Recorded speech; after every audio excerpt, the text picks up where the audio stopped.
Travel with me. Cairns, Queensland, Australia. The Daintree Forest and the Great Barrier Reef. Hi, my name is Ethan and welcome back to Travel with Me. Today we are in Cairns, a city way up in North Queensland, right on the edge of the Coral Sea. Cairns sits inside the tropics, so it stays warm all year. It is the gateway to two of Australia's greatest natural wonders, the Great Barrier Reef out at sea and the ancient Daintree rainforest on land. Let's go to the Daintree rainforest. Here is something amazing.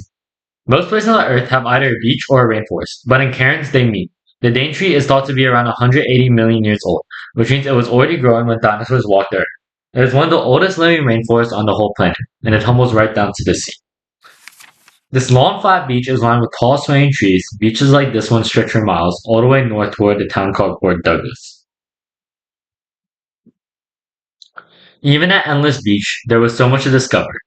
Look closely at these tiny balls of sand scattered across the beach. Who made them? A tiny creature called a sand bubbler crab. It scoops up sand, nibbles off a bit of food, then rolls the leftover sand into a perfect little ball and tosses it aside. And just like that, it creates a piece of art. The sand bubblers have been very busy. Their little balls are everywhere, spreading across the beach in swirling patterns. Each crab was only the size of your fingernail, and together they made thousands and thousands of balls. That was a lot of teamwork. Try to count the balls in just one small patch. It was almost impossible. When the tide went out, the sea pulled back, and the sandy beach grew huge and wide. The mangrove trees were left standing in the shallow water. I had never seen so many trees on a beach anywhere else, but it sure brought a lot of fun for me and my sister. My sister and I grabbed each of a stick and had a giant tug of war, pulling and laughing until we toppled into the sand. The sand here is soft and warm because the tropical sun shines on it all year. My sister and I waded in the shallow water near the mangroves. There was always so much to discover. Mangroves are some of the only trees in the world that can grow with their feet in salty seawater, which is why they thrive right where the land meets the sea. Then we went to the rainforest. Meet the strangler fig, one of the sneaky planets in the rainforest. It begins life as a tiny seed growth high in another tree, then sends its roots slowly creeping towards the ground. Over many years, it wraps around its host tree and reaches up for the sunlight. One day, it may grow even bigger than the tree it's hugging.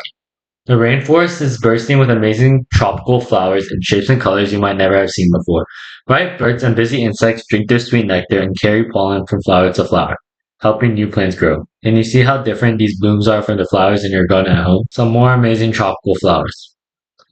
Now for the second half of our adventure, the Great Barrier Reef. We climbed aboard a big boat called Reef Magic and set off across the open sea. The Great Barrier Reef is the world's largest coral reef, stretching over 2,300 kilometers along the coast of Queensland, Australia.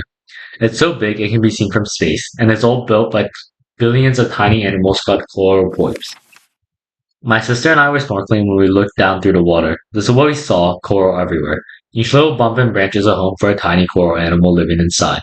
Some look like antlers, some like bushes, and some like little brains. There's a whole underwater city, and it took thousands of years to grow. As we floated quietly above a reef, a fish came swimming by. Seated there in the middle, his body was a beautiful blue-green sunlight, slipped down through the water and lit up the reef, so we could see all its wonder with our own eyes. All of this lay hidden under the blue surface, another world.